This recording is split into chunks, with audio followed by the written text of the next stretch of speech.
Hello and welcome to our channel study now DSL. तो चलिए शुरू करते हैं। जैसा कि आपको मालूम चल रहा है, अभी चल रहा है आप लोगों के लिए इंग्लिश ग्रामर का सीरीज। जैसा कि आपको मालूम है कि इससे पहले 2 पार्ट आपको डिस्कस कर दिया गया है और ये है आपका तीसरा पार्ट। आज का डेट है 21/1/2023। तो चलिए आपको मैं बताता हूं कि इस तीसरे पार्ट में आप डिस्कस क्या करेंगे। तो करेंगे डिस्कस आप यहाँ पे नाउन के बारे में। चलिए शुरू करते हैं और जल्दी से ज़्यादा समय न गंवाते हुए आपके साथ जुड़ जाते हैं और आप लोग भी हमारे साथ जुड़ जाइए।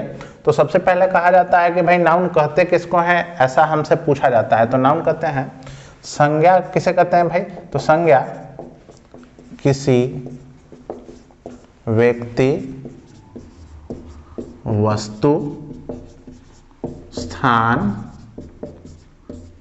तथा जानवर के नाम को, जानवर के नाम को संज्ञा कहते हैं। ठीक है, जैसा कि आपको मालूम चल रहा होगा कि संज्ञा किसे कहते हैं भाई? तो संज्ञा किसी व्यक्ति, वस्तु, स्थान तथा जानवर के नाम को हम संज्ञा कहते हैं। कुल मिला के अगर इसको इंग्लिश में हम बदले तो कहेंगे a noun is the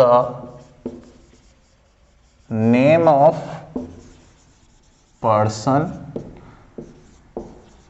place, animal और थिंग्स आर कॉल्ड नाउन। ठीक है, कुल मिलाकर अगर मेरे कहने का मतलब होगा इंग्लिश में तो कहा जाता है कि a noun is the name of person, place, animal और थिंग्स आर कॉल्ड नाउन।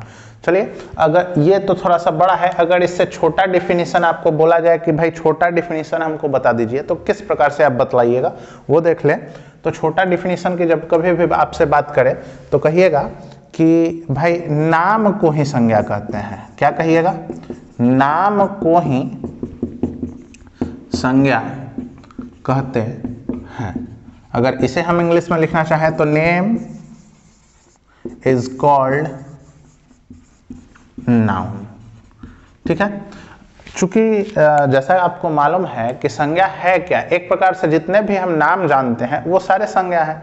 जैसे आप कुछ भी ले लीजिए, यहाँ पे अवेलेबल मेरे हाथ में मार्कर है, ये भी एक संज्ञा है। मैं खुद एक संज्ञा हूँ, मेरा नाम जो है वो एक संज्ञा है। ठीक है, ये मैंने चश्मा जो पहन रखा है ये भी एक प्रकार का संज्ञा है। मैंने जो शर्ट पहन रखा है ये भी एक प्रकार का संज्ञा है। ठीक है, आप जितने चीज़ों के नाम जानते हैं वो सारों सभी के सभी क्या हैं? नाउन ही हैं। चलिए कुछ एग्जाम्पल देख लेते हैं यहाँ पे समझने के लिए। तो कुछ एग्जाम्पल देख लेते हैं, जैसे राम हो गया। ठीक है, हम कहेंगे भाई बॉय हो गया, गर्ल भी हो जाएगा आपका। आप डेली के डेली न्यूज़पेपर पढ़ते होंगे तो आपके लिए जो न्यूज़पेपर है वो भी आपके लिए नाउन हो जाएगा। न्यूज़पेपर आप कौन सा पढ़ते हैं भाई? तो दैनिक भास्कर आपका जो है वो नाउन हो जाएगा। या एक और न्यूज़पेपर है दैनिक जागरण। ठीक है, या इंग्लिश का भी आप न्यूज़पेपर ले सकते हैं, हिंदुस्तान टाइम्स, या ले सकते हैं द हिंदू। ठीक है, और भी कई सारे न्यूज़पेपर हैं। न्यूज़पेपर को छोड़िए, उससे आगे निकलिएगा तो आपका जो डे आप बोलते हैं वो भी एक प्रकार का नाउन है।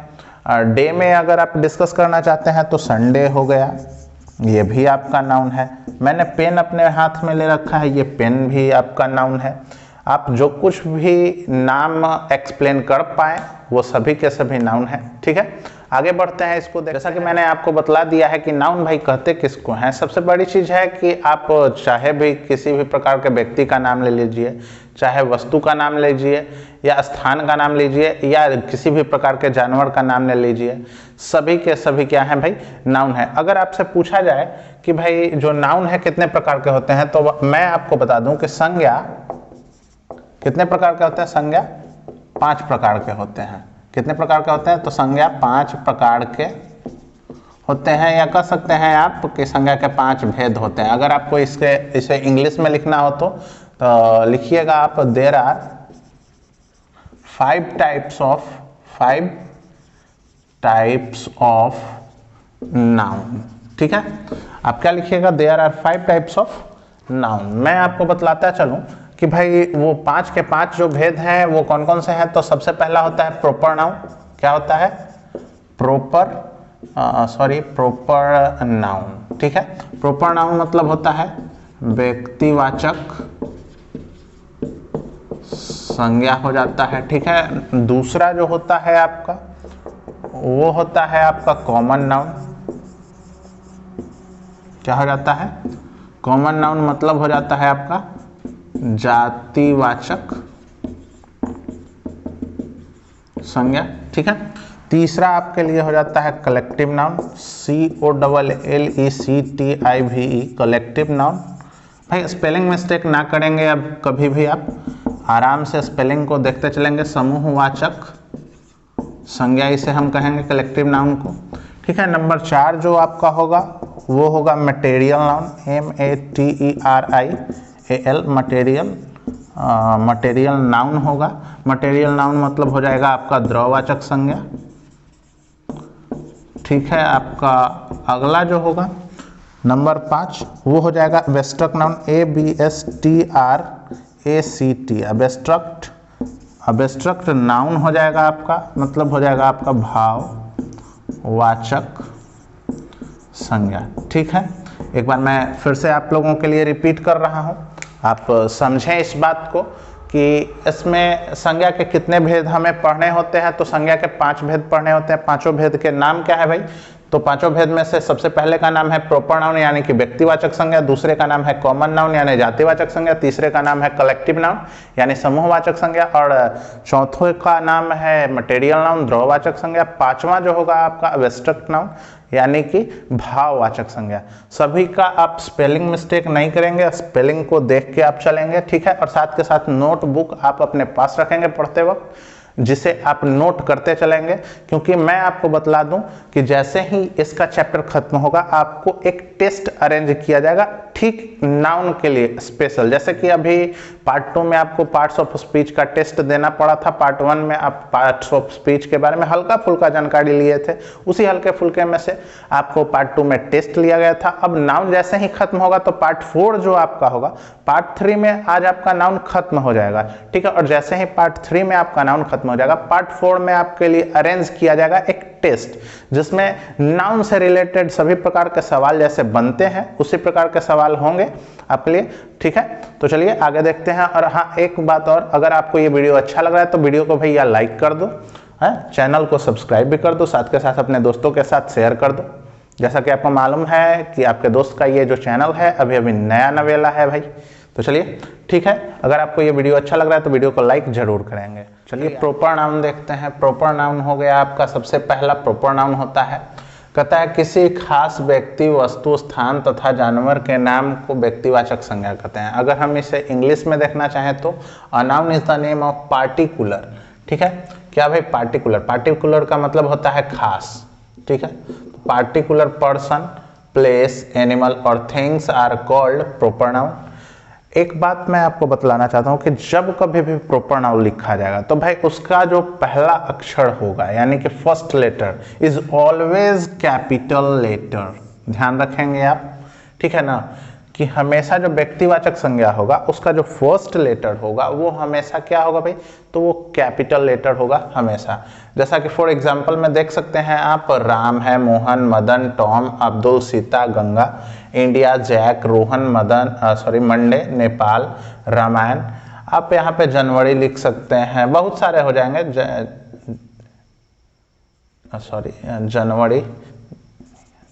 जनवरी हो जाएगा आपका, फरवरी हो जाएगा,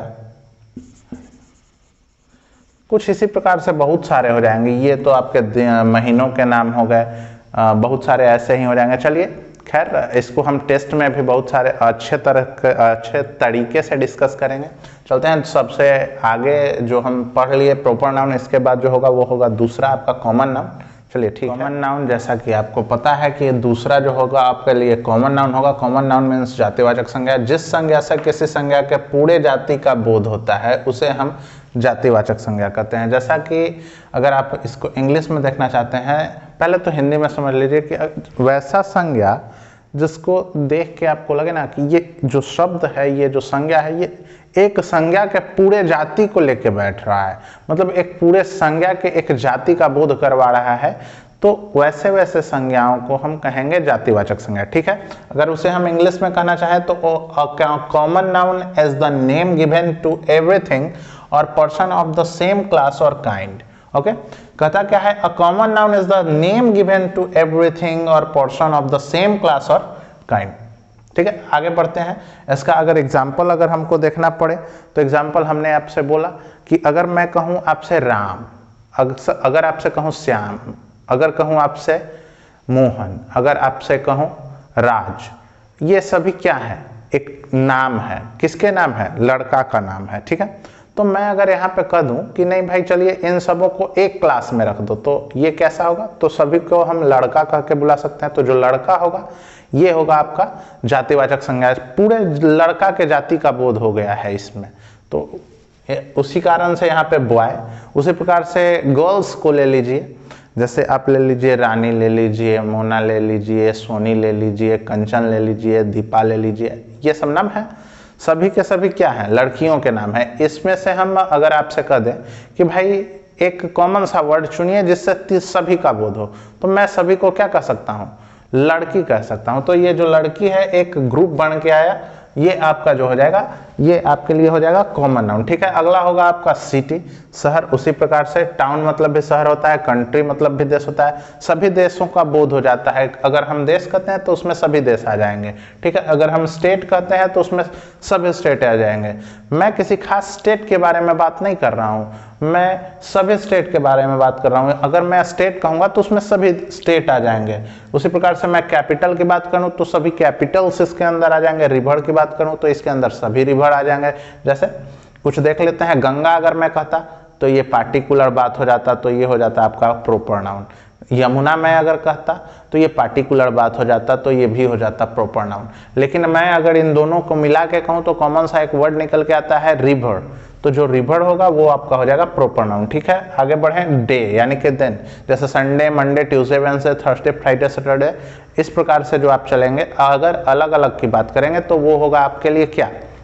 वो होगा आपके लिए पार्टिकुलर यानी कि प्रोपर नाउन। लेकिन मैं सबों के बारे में एक वर्ड इस्तेमाल में लाया, डे, यानी कि सबों के एक ग्रुप बना के आपके सामने लाया हूं, और ये है आपका डे। तो जो डे होगा वो होगा आपके लिए कॉमन नाउन। उसी प्रकार से मंथ होगा, न्यूज़पेपर होगा। ठीक है, चलते हैं। अगला जो है हमारा वो है तीसरा, मटेरियल नाउन हो जाएगा या कलेक्टिव नाउन हो जाएगा, ये आप आगे देखेंगे, या एब्स्ट्रैक्ट नाउन हो जाएगा। तीसरा आपका क्या है वो आप खुद डिसाइड करिए। चलिए आगे। तीसरा जो होगा आपके लिए होगा वो होगा कलेक्टिव नाउन, जिसे आप समूहवाचक संज्ञा के नाम से जानते हैं। जिस संज्ञा से किसी व्यक्ति, वस्तु, स्थान तथा जानवर के समूह का बोध हो उसे हम समूहवाचक संज्ञा कहते हैं। जैसा आपको मालूम ही होगा कि चाहे वो जानवर का समूह हो या व्यक्तियों का समूह हो या किसी भी वस्तु का समूह हो या किसी भी प्रकार के स्थान का समूह हो, जैसे पंचायत, जो पंचायत लगता है वो एक स्थान के समूह का बोध नहीं कराता है। ठीक है, जैसे आप पंचायत में रहते होंगे, पंचायत कितने गांवों को मिला के बनता है? करीब 4 से 5 से तो ज़्यादा ही होते हैं कहीं कहीं। ठीक है, चलिए इसे हम इंग्लिश में देख ले। A collective noun as the name given to a collection of people, animal और things taken as a whole. ठीक है, इसे हम कह देंगे भाई कलेक्टिव नाउन। क्या कह देंगे? Collective noun. फॉर एग्जाम्पल देख लेंगे आप, टीम मतलब दल हो जाएगा। अच्छा, दल में आप बतला सकते हैं क्या एक आदमी होते हैं, 2 आदमी होते हैं? नहीं भाई, बहुत से आदमियों का एक समूह होता है जिसे हम दल के नाम से जानते हैं। क्राउड मतलब भीड़। भीड़ आपके पास कब लगता है? और जब लगता भी है तब आप देखते होंगे कि भीड़ में क्या एक आदमी है, 2 आदमी है? नहीं भाई, आदमियों के समूह में होता है। आदमी जब समूह में होते हैं उसे हम भीड़ कहते हैं। उसी प्रकार से देख लीजिए, हर्ड मतलब जो झुंड होता है।